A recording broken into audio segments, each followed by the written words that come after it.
Big trend of the day for Sarver talk is that the guys who haven't seen misconduct from Sarver do not want to, and in Cam Johnson's words, quote, negate the experience of others.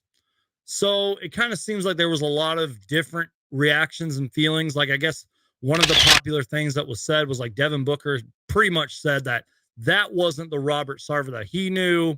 I don't really know where I'm going with this, but I just thought that that was interesting. It was something that I noted, and I kind of knew that that was going to happen because Devin Booker's always said, like, I have a great relationship with Mr. Sarver and all that. I knew that was going to happen. The same thing with James Jones and Monty Williams.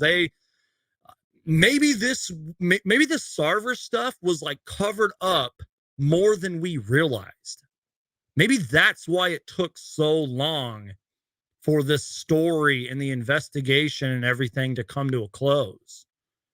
Because if Devin Booker is being honest, and if James Jones and Monty Williams and really the entire locker room for the most part are saying like we didn't know about this, and that's not the Robert Sarver that I knew, and I was shocked, and I was mortified. You guys get what I'm saying? I don't know.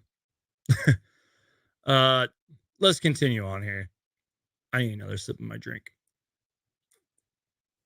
Again, if you're just joining, you know that this is in no particular order, and in a short 13 minutes and 30 seconds, I feel like we've covered a lot. Let's continue with James Jones on the whole Robert Sarver thing. James Jones also said that in the finding of the report on Robert Sarver, it was unacceptable. He agreed with the decision for Sarver to sell the team, and quote, it brought some closure, which is a really good answer for James Jones. And I even tweeted this out too. Monty Williams was on NBA TV talking, and I guess he said that James Jones has had multiple conversations with the league, multiple conversations with interim owner, governor, whatever you want to call Sam Garvin.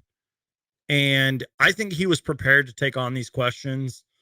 And that's why I'm kind of letting you guys know what James Jones said about the whole Robert Sarver stuff, because there's so many pictures and moments where he was with Sarver on the bench. And I mean, those two were probably in constant communication, which again is kind of weird that like a lot of these players and staff apparently did not know of how Robert Sarver was acting and his behavior and his words and everything. So I don't know.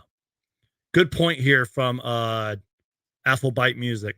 Sarver prioritized relationships. He probably kept Booker far away from that awful behavior, exactly, and never displayed that behavior to Booker because that's the face of his franchise. Exactly. That's my point. That's where I mean, I'm like, this story, Robert Sarver must have covered this up.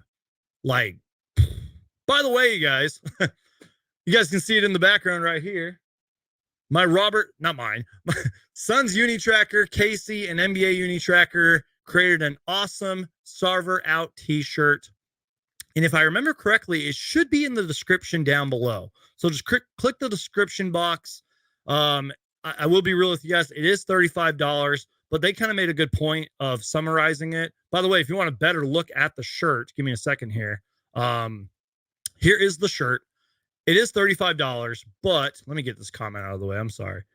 But $10 of that is going to the charity, which let me pull that up for a second here. I've read this charity quote like a million times, and I always forget it when I'm talking about it out loud. But all the proceeds, all the profits are donated to the American Civil Liberties Union, ACLU, to support diversity and inclusion in the workplace and beyond. With how many times I've said that on this channel, you would think I know it by heart, but I really don't because I'm stupid. So I highly encourage you guys to go purchase a t-shirt. And again, if you guys want to see it in person, well, give me a second here. There it is. It's right there. It's on my Instagram. Go follow me on Instagram. You see the little ticker down here? It's going. Follow me on Instagram. Take a better look at that shirt. All the profits are going to that charity. And I highly encourage you guys to go get one. Link down below in the description. But also, they also have stickers too. There it is on the website as well. They have stickers for $5. Highly encourage you guys to go check that out. Appreciate you guys. Anyways, let's continue here.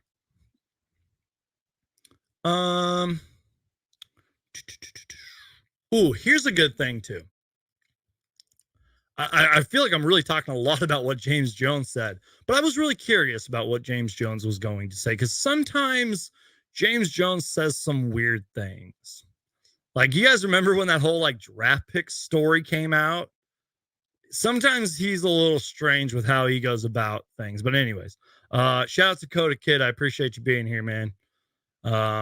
Longtime Suns fan, longtime supporter of the channel. I appreciate you, man. James Jones said something that I think I like.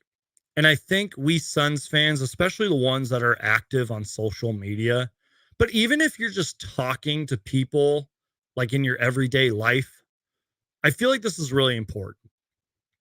James Jones described it as a, quote, state of shock when he read the Robert Sarver report.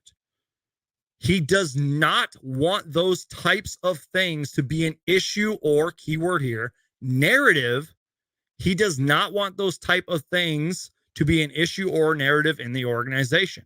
Said it was a flurry of emotions. And the biggest thing is how they transition to a more positive environment. That's why this media day was so anticipated, in my personal opinion. Because, again, of the storylines that I mentioned at the very start of this live stream, but also, unfortunately, I do feel like that it will kind of be a dark cloud over the season regardless.